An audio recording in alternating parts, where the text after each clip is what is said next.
My fiancé stated, "I'm retaining my residence after marriage, as backup." I grinned and responded, "Wise planning." Then I revoked my bid on our perfect home and locked in a single man's loft. Her broker reached her with some shocking information the next sunrise. Looking back, I should have seen this coming when someone who claims to love you starts planning for your failure before you've even said, "I do." But sometimes the most important lessons come disguised as casual brunch conversations that change everything.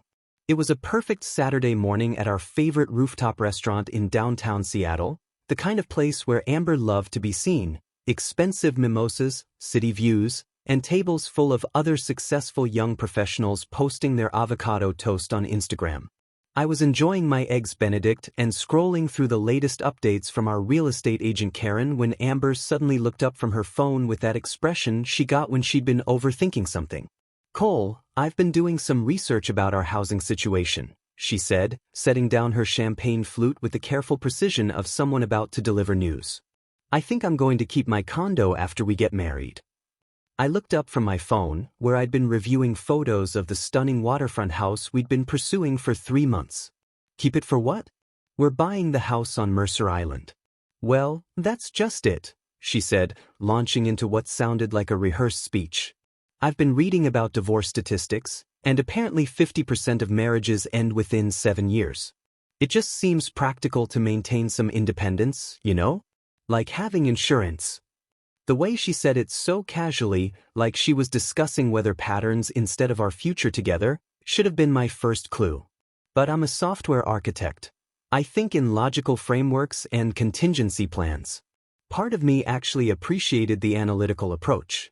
"So you want to keep paying rent on a luxury downtown condo while we're also paying a mortgage?" I asked, genuinely trying to understand the financial logistics. "It's not just about money," she continued, warming to her topic. "It's about having my own space, somewhere that's completely mine. Somewhere I can go if we need breaks from each other or if—" She trailed off, but we both knew what the "if" implied. I studied her face, noting the mix of defiance and nervousness. This wasn't a spur-of-the-moment idea. She'd clearly been planning this conversation. "You're talking about keeping an escape route," I said. "Don't be dramatic. I'm talking about being smart. My therapist says it's healthy to maintain individual identity in marriage. Besides, you love your independence too. Remember how you said you needed your own office space?" The comparison was ridiculous. My need for a dedicated workspace wasn't the same as her need for a backup apartment, but I could see she'd already rationalized the entire arrangement in her mind. I took a sip of my coffee and looked out at Elliott Bay, watching the ferries move back and forth between Seattle and the islands. "You know what? You're absolutely right," I said finally. "That does sound like smart planning." Her entire posture relaxed, like she'd been bracing for a fight. "Really? You're not upset?" "Why would I be upset? You're being practical. Insurance policies are important." She smiled that brilliant smile that had first caught my attention 2 years ago at a mutual friend's birthday party. "I'm so glad you understand. I was worried you'd take it personally or think I don't believe in us." "Of course I believe in being prepared," I said, raising my mimosa in a mock toast. "Here's to smart planning." We clinked glasses, and she immediately started talking about how much money she'd save by keeping her current tenant arrangements and how convenient it would be to have a place right downtown for work events. I nodded and smiled while internally processing what had just happened.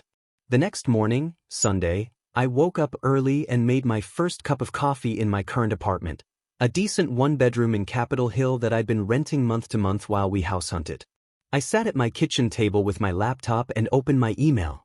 The first message was to Karen, our real estate agent. "Karen, please withdraw our offer on the Mercer Island property immediately. Change of plans. I'll explain later." The second email was to a different realtor I'd found online. "Hi. I saw your listing for the loft in Belltown with the floor-to-ceiling windows. Is it still available for immediate occupancy? I need something suitable for a single professional." By 10 a.m., I'd secured a lease on a stunning bachelor pad, modern, minimalist, with a dedicated office space and a view that made Amber's condo look like student housing. The lease started immediately, and I'd already scheduled movers for Wednesday. My phone rang around noon. Cole. Karen just called with amazing news about the house, Amber said, practically breathless with excitement. She thinks we should increase our offer by $15,000 to beat out the competition. Can you believe someone else wants our house? Actually, there's been a change of plans, I said, sitting back in my new leather office chair that I'd just ordered online. I withdrew our offer this morning. Silence. Long, confused silence. What do you mean you withdrew our offer? I mean I called Karen and told her we're no longer interested in purchasing the property. But why would you do that without talking to me? The panic in her voice was immediate and obvious. Well, after our conversation yesterday, I realized you were absolutely right about being practical. So I got practical too. I don't understand. I signed a lease on a loft in Belltown this morning. Perfect for a single professional. Just like you're keeping your place as backup, I'm securing accommodations that suit my actual situation. Another long pause. I could practically hear her brain working, trying to figure out if this was some kind of elaborate joke. Cole, this isn't funny. We're supposed to be buying a house together. Why would we buy a house together if you're planning to maintain a separate residence? That doesn't make financial sense. If we're both keeping individual spaces, we might as well keep them. That's not. I wasn't. The condo is just for emergencies. Right? And the loft is just for my emergencies. Like needing a place to live when my fiancé has backup plans. I could hear her breathing getting faster. This is completely different.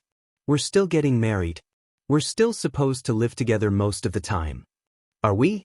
Because yesterday you seemed pretty excited about having your own space for whenever you need breaks from me. I didn't say that. You said you wanted somewhere to go if we need breaks from each other. Your words, not mine. The conversation devolved from there, but I'd already made my point.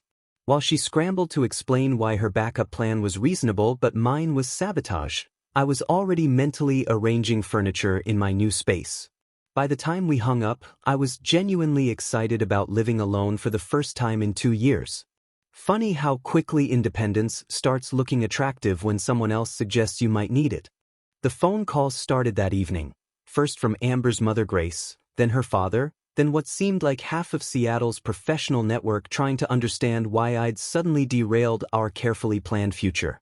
Grace called while I was setting up my new home office, her voice carrying that particular blend of confusion and maternal authority that had always made me slightly uncomfortable. Cole, sweetheart, Amber is absolutely beside herself. She says you've rented some bachelor pad and canceled your house purchase? I don't understand what's happening. I paused my furniture arrangement and sat down at my new standing desk.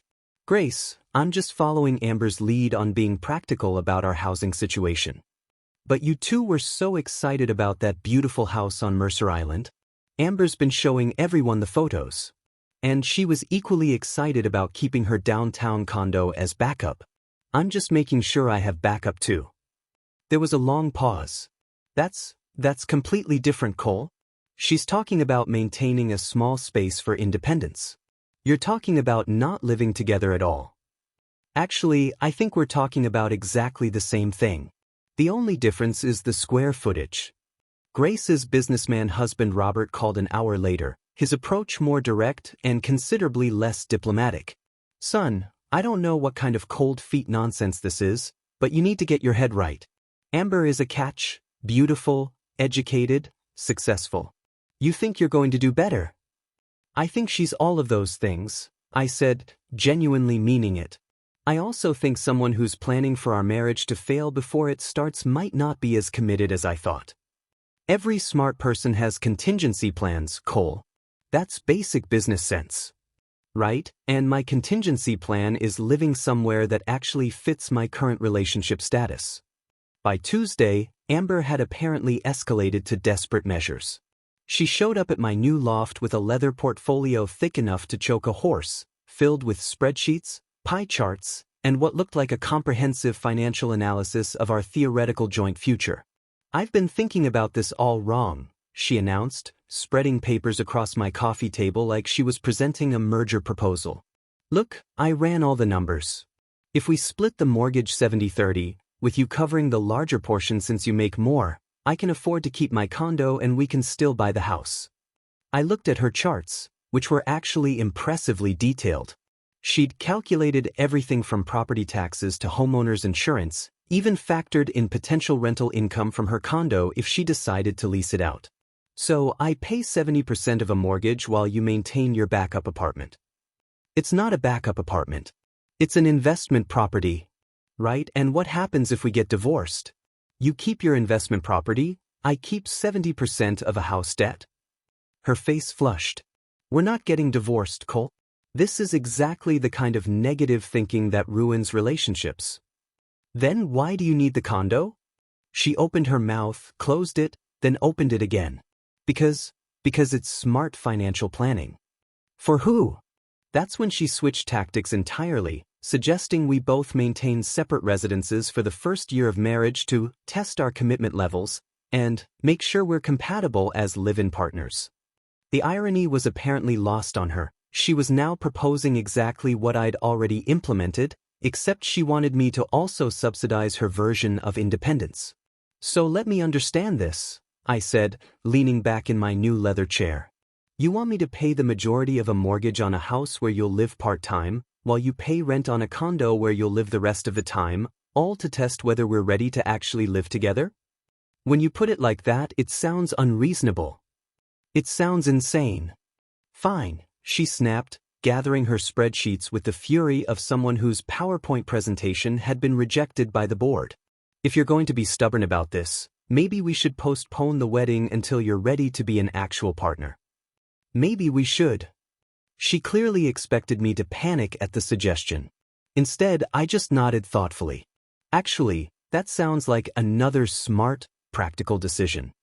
Wednesday brought a new angle of attack, her yoga studio friends. I was at my usual coffee shop, reviewing code on my laptop, when 3 women I vaguely recognized approached my table with the coordinated precision of a military operation. Cole, right?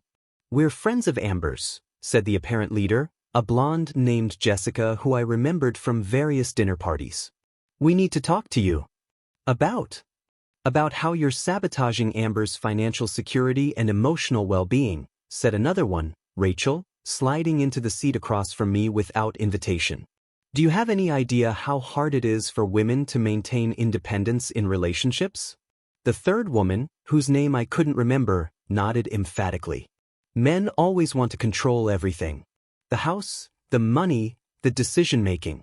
Amber finally finds someone she trusts enough to be vulnerable with, and this is how you respond.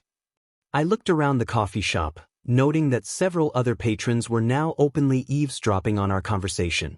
Let me make sure I understand this correctly. Amber telling me she wants to keep a backup apartment is her being vulnerable, but me securing my own housing is controlling. It's completely different, Jessica insisted. She's protecting herself from a system that's designed to leave women financially dependent and powerless. And what system is designed to leave men paying for houses they don't get to live in? The women exchanged glances, and I could see they'd rehearsed this intervention but hadn't prepared for actual questions. Look, Rachel said, lowering her voice conspiratorially, we've been helping Amber navigate this whole relationship. We told her from the beginning to protect herself financially, to never give up her independence completely. You told her to plan for our marriage to fail? We told her to be smart about men who make promises they don't intend to keep. I closed my laptop and looked at each of them in turn. And now you're here trying to convince me to make promises that would leave me financially responsible for everything while she maintains complete independence and an exit strategy. That's not, you're twisting our words. I'm repeating your logic. You think it's smart for her to have backup plans but manipulative for me to have them. The conversation continued for another 10 minutes, but it was clear they'd revealed more than they intended. These weren't concerned friends offering relationship advice. They were strategic advisors who'd been coaching Amber on how to extract maximum benefit from our relationship while minimizing her own risk. As they left, Jessica turned back with one final shot. You know what, Cole? Maybe Amber is right to keep her own place. Maybe she does need an escape route from someone who can't handle a strong, independent woman.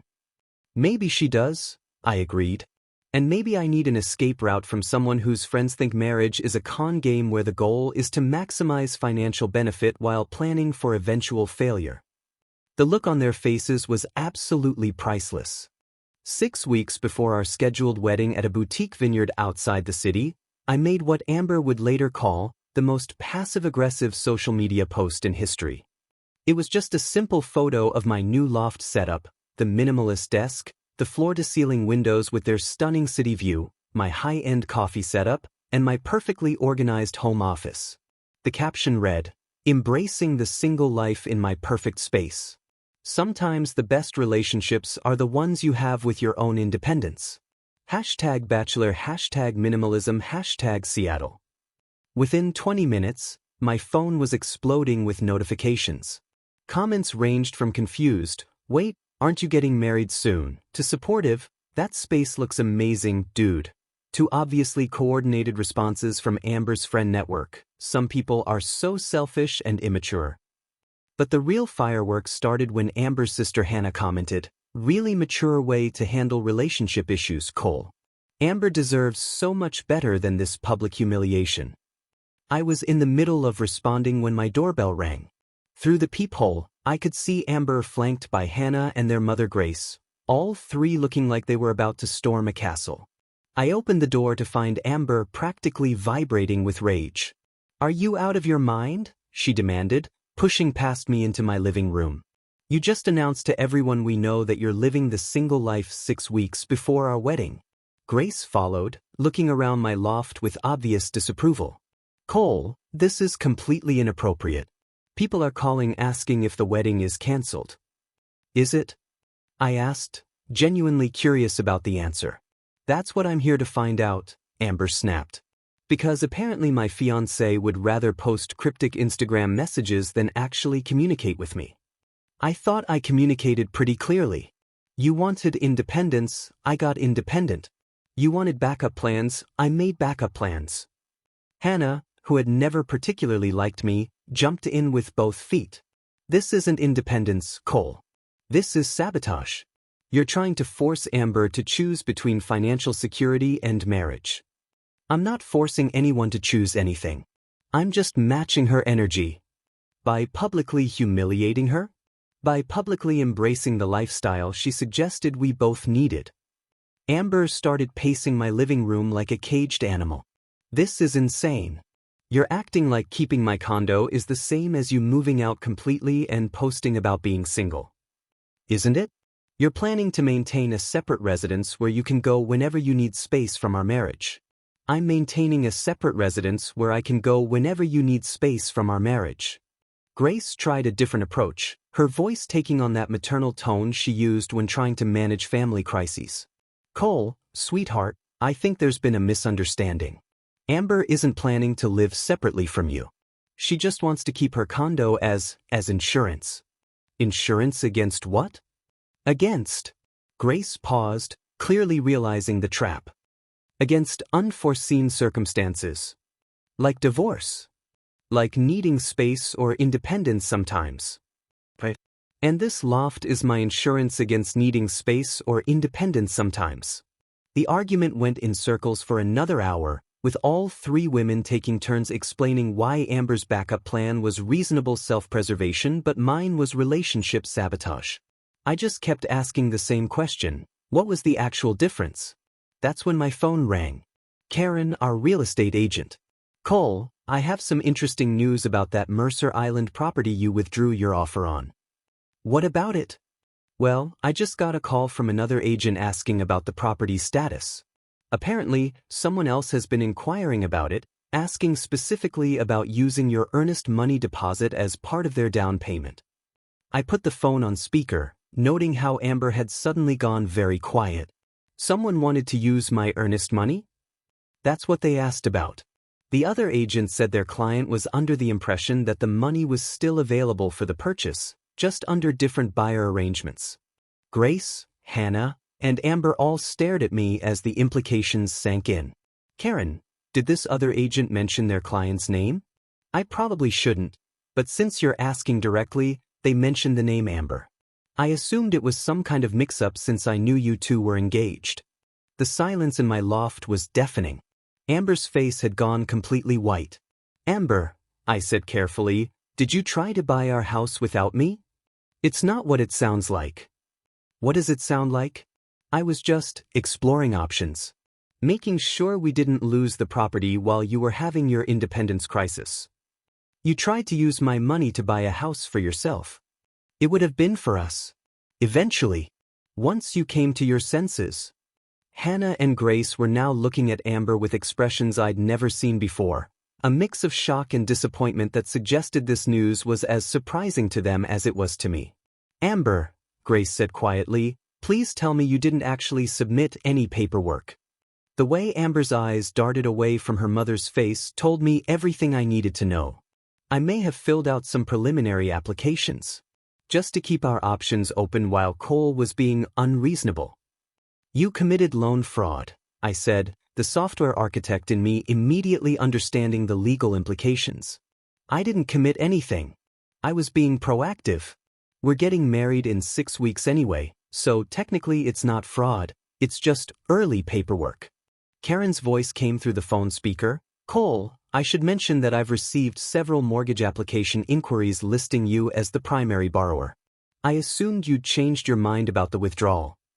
I looked at Amber, who was now actively avoiding eye contact with everyone in the room. "How many applications?" 3 different properties, all listing substantial down payments and your income information." The room felt like all the oxygen had been sucked out of it. Even Hannah was staring at her sister with something approaching horror. "Amber," I said, my voice deadly calm, "you forged my signature on mortgage applications." "I didn't forge anything. I used the information we'd already discussed for our joint applications. For houses I never agreed to buy, using money I never agreed to spend." That's when she finally exploded. "Fine. Yes, I applied for mortgages. Yes, I used your information. But only because you were being completely irrational and I was trying to save our future." She was crying now, but they were angry tears, not remorseful ones. "You were going to thank me when you realized I'd secured us a beautiful home while you were playing your stupid independence games." Grace and Hannah exchanged a look that clearly communicated this conversation had veered far beyond what either of them had expected or could defend. "You know what?" Amber continued, wiping her eyes with the back of her hand. "I'm tired of tiptoeing around your fragile male ego. Either you buy us a house and stop this ridiculous bachelor pad nonsense, or I'm done. I'm not going to beg someone to commit to me." I looked at her for a long moment, then at Grace and Hannah, who were both clearly hoping I'd find some way to salvage the situation. "Okay," I said. "What?" I said, "Okay. You're right. You shouldn't have to beg someone to commit to you. And I shouldn't have to convince someone to actually want to marry me instead of just wanting to marry my bank account and backup housing options." The silence that followed was probably the longest 30 seconds of my life. I could see Amber processing what I'd said, waiting for the part where I backed down or compromised or begged her to reconsider. Instead, I just stood there, completely calm, completely certain. "You don't mean that," she finally whispered. "I mean exactly that." And for the first time since this whole mess started, I felt completely, perfectly at peace. What happened next went beyond anything I could have predicted, even with my background in analyzing complex systems and identifying potential failure points. Amber didn't just double down on her position, she went completely off the rails in ways that would have been hilarious if they weren't so legally problematic. The first sign something was seriously wrong came when I started getting congratulations from people I barely knew. My barber mentioned how excited he was to see the wedding photos from that gorgeous venue with the infinity pool. My gym buddy asked if I was nervous about the destination ceremony in Cabo. A woman from my neighborhood coffee shop handed me a wedding card addressed to Mr. and Mrs. Cole Thompson for a wedding apparently happening at a resort that definitely wasn't the vineyard we'd actually booked. I called Hannah, who had become my unofficial source of intelligence about what her sister was actually doing. "Hannah, people keep congratulating me on wedding plans I've never heard of. What's Amber telling everyone?" There was a long pause. "Cole, please don't be mad, but I think she's kind of lost it. She sent out revised wedding invitations last week." "Revised how?" Different venue, different date, different everything. And the address she listed for your new home. I don't think that house exists. I was sitting at my desk, staring out at Elliott Bay, trying to process this information. What do you mean it doesn't exist?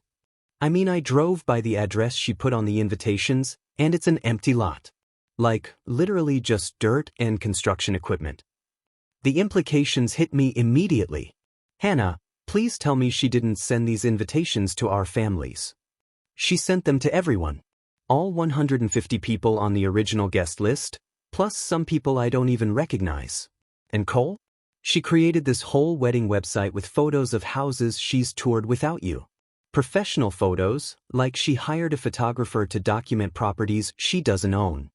I opened my laptop and found the website. It was impressive, in the most disturbing possible way. Professional quality photos of a stunning colonial house with detailed descriptions of our new home and the beginning of our married life together. There were even shots of her posing in what appeared to be the master bedroom and kitchen, smiling like she actually lived there. This is completely insane, I muttered, scrolling through galleries labeled Our Love Story, The Proposal, and Our Dream Home. It gets worse, Hannah continued. She's been submitting mortgage applications using your information for like 10 different properties. I found the paperwork in her car when I borrowed it last week. Cole, some of these applications have forged signatures. I felt that cold sensation you get when you realize you're dealing with something far more serious than a relationship dispute. Hannah, that's federal loan fraud. I know. I tried to talk to her about it, but she just keeps saying you'll thank her once you come to your senses and realize she's secured your future together. She's secured a potential felony conviction. She doesn't see it that way. She thinks she's being proactive and romantic. Like, she literally told me yesterday that she's manifesting your shared destiny through decisive action. I sat back in my chair, trying to understand how someone I'd dated for 2 years had become a person I didn't recognize at all. What did your parents say about the fake invitations? They don't know. She told them you were handling the invitation updates because of your attention to detail. Mom thinks you're just being thorough. That evening, Amber showed up at my loft again, this time alone and carrying what looked like a carefully prepared presentation. She was dressed like she was heading to a job interview, professional blazer, hair perfectly styled, makeup that probably took an hour to apply. Cole, I owe you an apology, she announced, settling herself on my couch like she owned the place. I've been approaching this all wrong. Which part? The loan fraud or the fake wedding invitations? Her confident expression flickered slightly. I prefer to think of it as enthusiastic planning. The FBI probably has a different term for it. Don't be dramatic. Everything I did was with our future in mind. I was trying to secure our happiness while you were playing games. She pulled out her tablet and started swiping through what appeared to be a comprehensive presentation. Look, I've thought about this from every angle. I've found the perfect compromise. The presentation was actually impressive, professionally designed slides with charts, timelines, and what looked like architectural renderings. She'd clearly spent days putting this together. I've narrowed it down to 3 properties that meet all our criteria, she continued, completely ignoring the fact that we were no longer house hunting together. All of them are in excellent neighborhoods, all have home office space for you, and all are within our combined budget if we structure the financing correctly. Amber, we're not buying a house together. Of course we are. We're getting married in 8 days. I stared at her. 8 days? Our wedding was supposed to be in 6 weeks. I moved it up. The vineyard had a cancellation, and I thought it would be more romantic to have a winter ceremony. More intimate. You moved up our wedding without telling me? I sent you an invitation. Check your mail. The casual way she said it, like rescheduling a wedding was equivalent to changing dinner reservations, made me realize I was dealing with someone who had completely lost touch with reality. Amber, I need you to listen to me very carefully. We are not getting married in 8 days. We are not getting married in 8 weeks. We are not getting married at all. She looked at me like I'd spoken in a foreign language. Of course we're getting married. I've already submitted the applications for our marriage license. You submitted applications for a marriage license without me? I have all your information from our original application. It's just paperwork. It's identity theft. It's being efficient. The conversation that followed was unlike anything I'd ever experienced. Amber seemed genuinely incapable of understanding that her actions were not just inappropriate but actually illegal. In her mind, everything she'd done was justified by our engagement and her certainty that I would eventually see reason. Look, she said finally, after I'd spent 20 minutes explaining why forging someone's signature on legal documents was a crime, I get that you're overwhelmed by all the planning I've done. It's a lot to process.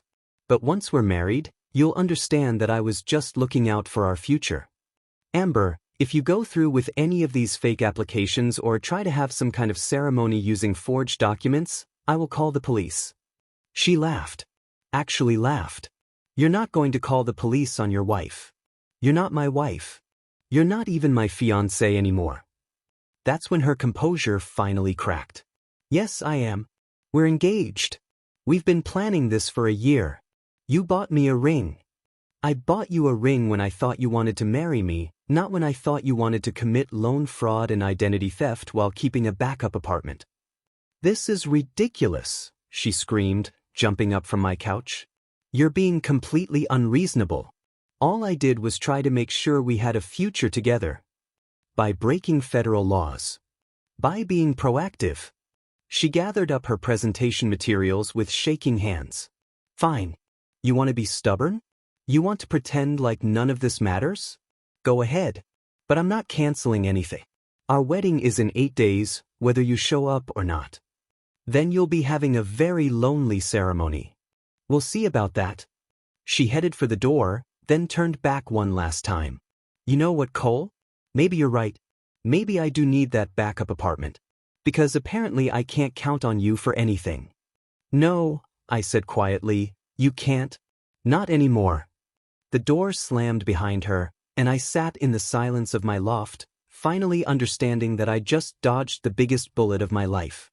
The wedding was officially canceled 10 days before what would have been the ceremony, or 8 days before Amber's secretly rescheduled version, depending on which timeline you followed. I handled the cancellation the way I handle most complex problems. Methodically, professionally, and with detailed documentation of everything that had happened. Our families needed to know the truth, especially since Amber had apparently been managing information like a propaganda minister, giving everyone different versions of our situation depending on what she thought they'd find most acceptable. I sent a group email to both families explaining that the engagement was off due to irreconcilable differences regarding financial honesty and legal boundaries, attached screenshots of the forged mortgage applications I'd discovered, and included links to the fake wedding website she'd created. The responses were immediate and telling. My parents were supportive but not surprised. Apparently they'd had private concerns about Amber's practicality for months.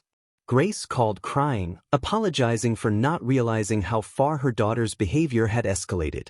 But Amber's initial response was to frame the cancellation as a mutual decision to postpone until Cole works through his commitment issues. She posted a carefully worded social media message about taking time to focus on personal growth and making sure our foundation is solid before taking the next step. Very diplomatic, very mature sounding. Completely fictional. The real story came out 3 days later, courtesy of her sister Hannah's social media meltdown. Hannah had apparently reached her breaking point with covering for Amber's increasingly erratic behavior and decided to set the record straight with a Facebook post that was both brutal and therapeutic. Since everyone keeps asking about Cole and Amber's wedding, Hannah wrote, I'm going to tell you what actually happened, because I'm tired of watching my sister destroy her life and blame everyone else for the consequences. What followed was a comprehensive breakdown of everything: the backup apartment plan, the secret house hunting, the forged mortgage applications, the fake wedding invitations, even details I hadn't known about, like how Amber had been telling different friends different stories about why the wedding was postponed. The post got over 200 comments before Amber managed to get it deleted, but not before dozens of people had screenshotted it. The comment thread was absolutely devastating to read, but also weirdly vindicating. Friend after friend admitted they'd known about Amber's strategy all along and had even been advising her on different aspects of it. "Girl, I told you from the beginning to keep that apartment," wrote Jessica from the yoga studio. "Never give up your independence for a man." "I knew something was weird when she showed me photos of houses she said you guys were buying but then said you weren't allowed to see them yet," commented someone I didn't even recognize. That made zero sense. But the most damning comment came from Rachel, who had apparently forgotten that social media posts can be public. "We all tried to tell her to wait until after the wedding to reveal the apartment thing. Why would you give him a chance to back out before you're legally entitled to half his stuff?" I screenshot that particular comment thread before the entire post disappeared because it perfectly captured what I'd been dealing with. This wasn't about love or compatibility or even reasonable financial planning.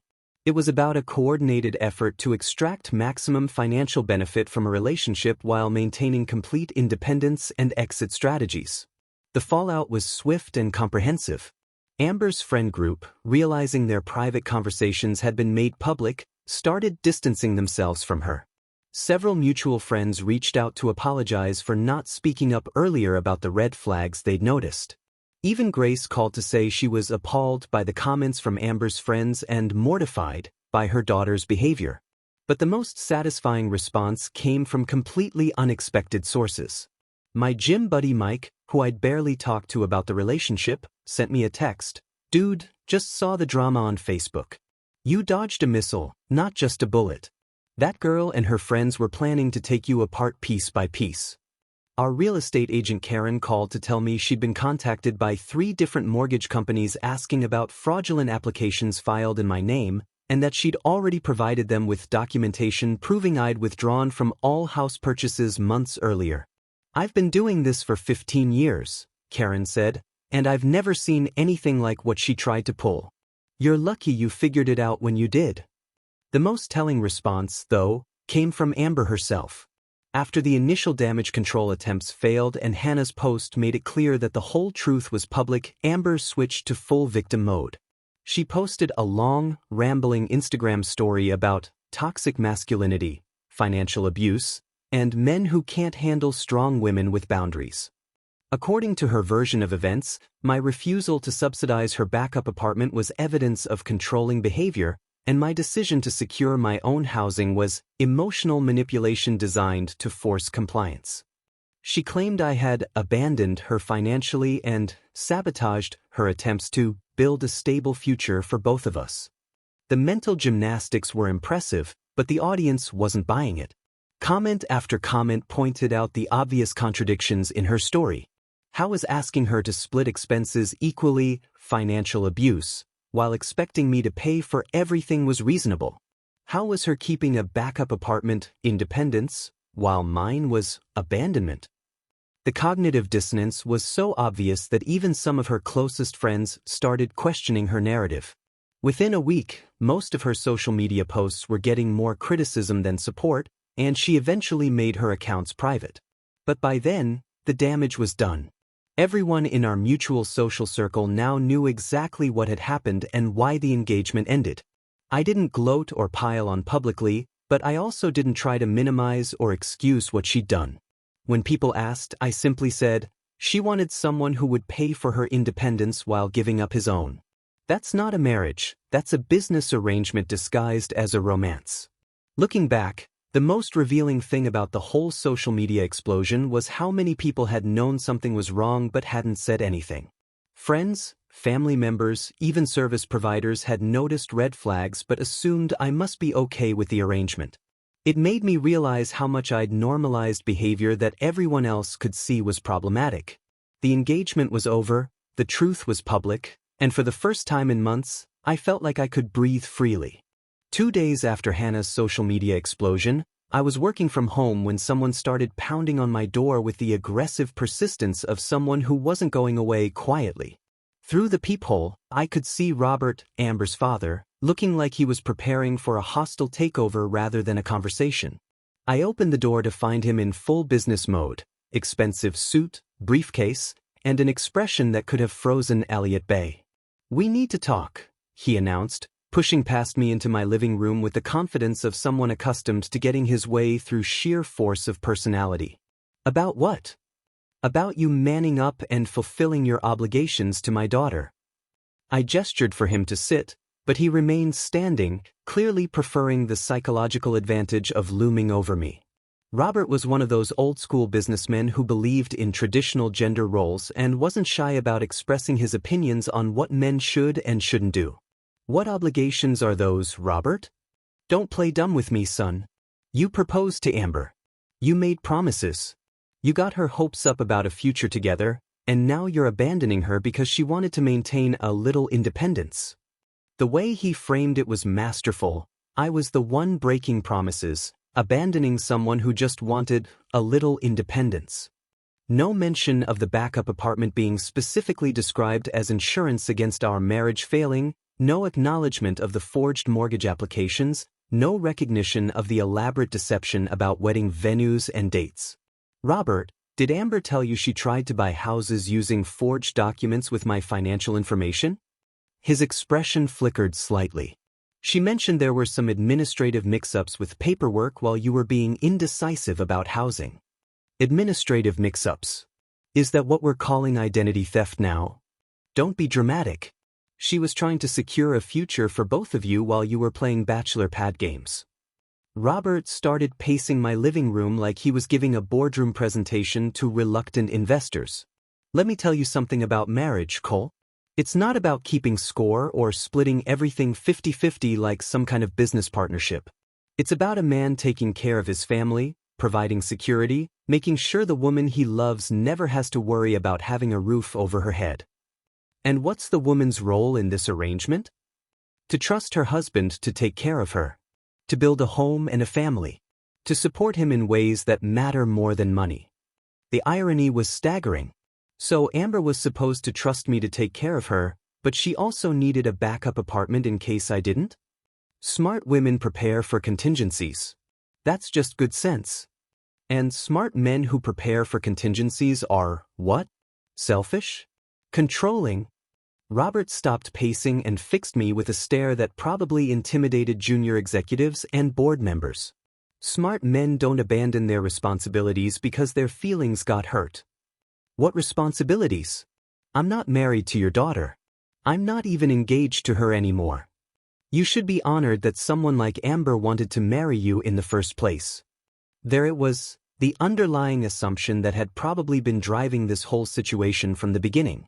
Robert genuinely believed his daughter was doing me a favor by agreeing to marry me, and that I should be grateful enough to accept any terms she dictated. Someone like Amber?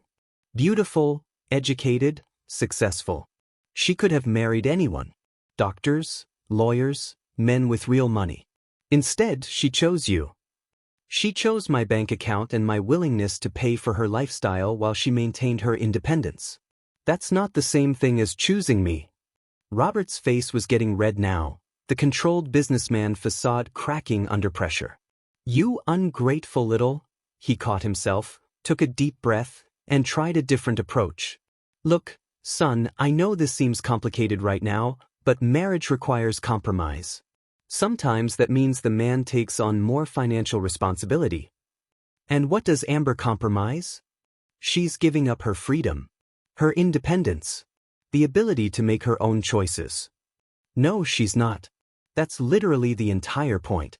She wanted to keep her apartment so she could maintain her freedom and independence and ability to make her own choices. That's different. How? Robert opened his mouth, then closed it, clearly realizing he'd painted himself into a logical corner. The silence stretched uncomfortably while he tried to find a way to explain why Amber's independence was reasonable but mine was selfish. Finally, he switched tactics entirely. Fine. You want to play hardball? Let's talk numbers. Amber's been telling everyone you promised to buy her a house. She's got witnesses. Friends who heard you discussing properties, making plans. You've damaged her reputation, made her look like a fool in front of everyone she knows. I never promised to buy Amber a house. I offered to buy a house with her, as equal partners. She declined that arrangement in favor of a plan where I would pay for everything while she maintained a backup exit strategy. You're splitting hairs. I'm being precise. There's a difference between "I'll take care of you" and "I'll pay for everything while you prepare to leave me." Robert sat down heavily on my couch, suddenly looking older than his 60-something years. You know what I think? I think you're scared. Scared of commitment, scared of responsibility, scared of being a real man. And I think you raised a daughter who believes marriage is a business transaction where the goal is to maximize benefits while minimizing obligations. The conversation continued for another 20 minutes, but it was clear we were speaking different languages. Robert saw marriage as a traditional arrangement where men provide financial security in exchange for women providing domestic stability and emotional support. I saw marriage as a partnership where both people contribute equally and share both benefits and responsibilities. But the most revealing moment came right before he left, when his anger finally overrode his diplomatic instincts. You know what your problem is, Cole? You think marriage is supposed to be fair. It's not. Women sacrifice their careers, their bodies, their identities to build families. The least a man can do is make sure they're financially secure. Robert, Amber never mentioned sacrificing her career. She mentioned quitting her job to become an influencer after I started paying all her bills. He trailed off, clearly realizing that his daughter's actual plans didn't align with his traditional marriage framework. Look, the point is you made promises. She's been planning a life with you, and now you're pulling the rug out from under her. I made promises to someone I thought wanted to build a life with me. When she told me she needed a backup plan for our marriage failing, I realized I'd been mistaken about her intentions. Robert stood up, straightening his tie and collecting his briefcase.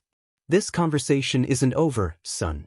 Amber deserves better than this, and I'm not going to let you destroy her future because you can't handle a strong woman with reasonable expectations. What reasonable expectations? The expectation that the man she marries will take care of her properly. And what are her obligations in return? Robert paused at the door, his hand on the handle. To be grateful for what you provide. After he left, I sat in my living room thinking about that final exchange. To be grateful for what you provide. Not to love, support, or partnership, just gratitude for financial support. It was the most honest thing anyone from Amber's family had said about their expectations for our relationship. I realized I'd been right to trust my instincts. This was never about building a life together. It was about me funding someone else's lifestyle while being grateful for the privilege. On what should have been our wedding day, I woke up in my loft feeling something I hadn't experienced in months, complete peace of mind. The floor-to-ceiling windows framed a perfect Seattle morning, clear skies over Elliott Bay, the kind of crisp winter day that makes you grateful to live in the Pacific Northwest. I made coffee in my perfectly organized kitchen, sat at my desk with my laptop, and did something I'd been looking forward to for weeks. I started planning my actual future instead of managing someone else's schemes. My phone buzzed around noon with the first of what would become a series of increasingly desperate texts from Amber. The progression was fascinating from a psychological perspective, like watching someone work through all 5 stages of grief in real time, except she kept cycling back to anger and bargaining. I can't believe you're really going through with this. Today was supposed to be the happiest day of our lives. My cousin flew in from Portland for the wedding. I had to tell her it's canceled because my fiancé decided to be petty about housing arrangements. I've been thinking about everything and I'm willing to compromise. Maybe we could work out some kind of schedule for the condo. I wouldn't need it all the time. Cole, please call me back. We can figure this out. I just need to know you still care about us. I didn't respond to any of them. There's a point in every negotiation where continued engagement just encourages more manipulation, and we'd crossed that line weeks ago. By evening, the texts had evolved into a detailed breakdown of her financial situation that read like a business proposal for why I should reconsider our relationship. The truth is, I'm struggling more than I let on. My roommate's situation fell through and I had to find someone new really quickly. Her boyfriend basically lives here now too, so I'm paying premium rent for what's essentially a shared studio. I can barely afford groceries after covering my car payment and credit card bills. I know you think I was using you, but I really did love you. I still do. I just wanted security, and maybe I went about it the wrong way. The financial desperation was obvious, but what struck me was the complete absence of any acknowledgement that her actions had been wrong. Even in her most vulnerable moment, she was framing everything as strategic mistakes rather than ethical violations. She'd moved on from, "I did nothing wrong," to, "maybe I went about it the wrong way," which wasn't exactly the same as taking responsibility. Meanwhile, my own life was flourishing in ways I hadn't anticipated. The promotion I'd been working toward came through with a substantial raise and the option to work remotely 3 days a week. My loft had become exactly the kind of space I'd always wanted, clean, efficient, designed around my actual needs rather than someone else's Instagram aesthetic. I'd started dating Sophia, a fellow software professional I'd met through a mutual friend at a tech networking event. The contrast between my relationship with Sophia and what I'd had with Amber was startling. Sophia insisted on splitting every dinner check, brought her own coffee when she came over, and genuinely seemed interested in my work rather than my bank account balance. When I told her about Amber's backup apartment plan, her reaction was immediate and unfiltered. "That's completely insane. Why would someone plan for their marriage to fail before it even started?" Her friends convinced her it was smart financial planning. Her friends sound like they've never been in a healthy relationship. Planning for divorce before you're married is like buying funeral plots for your honeymoon. Sophia had a way of cutting through nonsense with surgical precision that I found refreshing after months of circular logic and emotional manipulation. She was building her own career, had her own goals, and viewed relationships as partnerships rather than financial arrangements. The difference was night and day. 2 months after our canceled wedding date, Amber made one final attempt at reconciliation through our mutual friend Mike, who called me sounding uncomfortable about being put in the middle of our situation. "Look, man, I know things ended badly between you and Amber, but she asked me to reach out. She says she's learned from her mistakes and wants another chance." What mistakes has she learned from? She admits the apartment thing was wrong. Says she realizes now that planning to keep her own place sent the wrong message about commitment. I was at my desk, reviewing code for a major project, but Mike's call made me pause and really think about what Amber was offering. Did she say anything about the forged mortgage applications? The what? Never mind. What exactly did she say she learned? That she should have trusted you more. That she let her friends get in her head about protecting herself financially. That she wants to build something real with you, not play games about independence. It sounded good, almost convincing. But there was something missing from her supposed revelation. "Mike, did she mention anything about getting a job that actually pays enough to support herself? Or about contributing equally to relationship expenses?" "Not specifically, but I got the impression she's working on getting her finances together." Right. So she's learned that she shouldn't have kept the backup apartment, but she hasn't learned that she should actually contribute to the relationship beyond existing. Mike was quiet for a moment. When you put it like that, it does sound like she's missing the point. She's missing the entire point. She thinks the problem was that she was too obvious about planning for our marriage to fail, not that she was planning for it to fail at all. After Mike and I hung up, I realized something important. Amber still didn't understand what she'd done wrong. In her mind, the issue was tactical. She'd revealed her strategy too early, been too obvious about her backup plans, trusted the wrong advisors.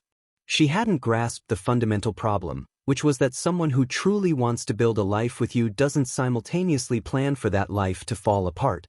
3 weeks later, I saw Amber at a coffee shop downtown, sitting alone with her laptop and what looked like job search websites. She'd lost weight, looked tired, and was dressed more casually than I'd ever seen her. Jeans instead of designer clothes, hair in a simple ponytail instead of professionally styled. She spotted me while I was waiting for my order and gave me a tentative wave. I nodded politely, the way you acknowledge someone you used to know. For a moment, I thought she might approach me, but she just looked away and went back to her laptop. When my coffee was ready, I walked past her table on my way out. Her screen was open to apartment listings, and I could see she was searching for studios in her price range. The luxury downtown condo, her precious backup plan, had apparently become unaffordable without someone else subsidizing her lifestyle. I didn't feel vindicated or satisfied seeing her struggling. I felt something more like closure. She was dealing with the natural consequences of her choices, and I was thriving because I'd made different choices. No drama, no revenge, just two people living with the results of their decisions. That evening, Sophia and I were cooking dinner together in my loft, something Amber had never shown any interest in doing, when she asked about my day. I mentioned seeing Amber at the coffee shop, and Sophia's response was perfectly calibrated. How did that feel?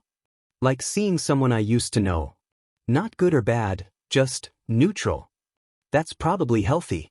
It means you've really moved on. She was right. I had moved on, completely and thoroughly. Not just from Amber, but from the entire mindset that had made that relationship possible. I'd learned to recognize the difference between someone who wants to be with you and someone who wants what you can provide. Between partnership and transaction. Between love and convenience. 6 months later, Sophia and I were talking about moving in together, not as a financial arrangement or backup plan, but because we genuinely enjoyed each other's company and wanted to build something together. The conversation was straightforward, honest, and focused on what we could create rather than what we needed to protect ourselves from. It was everything a relationship conversation should be, and everything my talks with Amber had never been. Looking back, I realized Amber had done me a favor with her backup apartment plan. She'd shown me exactly who she was and what she wanted from our relationship before I'd made the mistake of marrying her. The ring I'd bought but never given her had cost me 8 months of savings. The ring I eventually bought for Sophia represented something completely different. Not a down payment on someone's financial security, but a symbol of actual partnership with someone who valued what I brought to the relationship beyond my bank account. Sometimes the best thing that can happen to you is discovering the truth about someone before it's too late to do anything about it. Amber's backup plan had been the best thing that ever happened to me, even if that wasn't what she'd intended.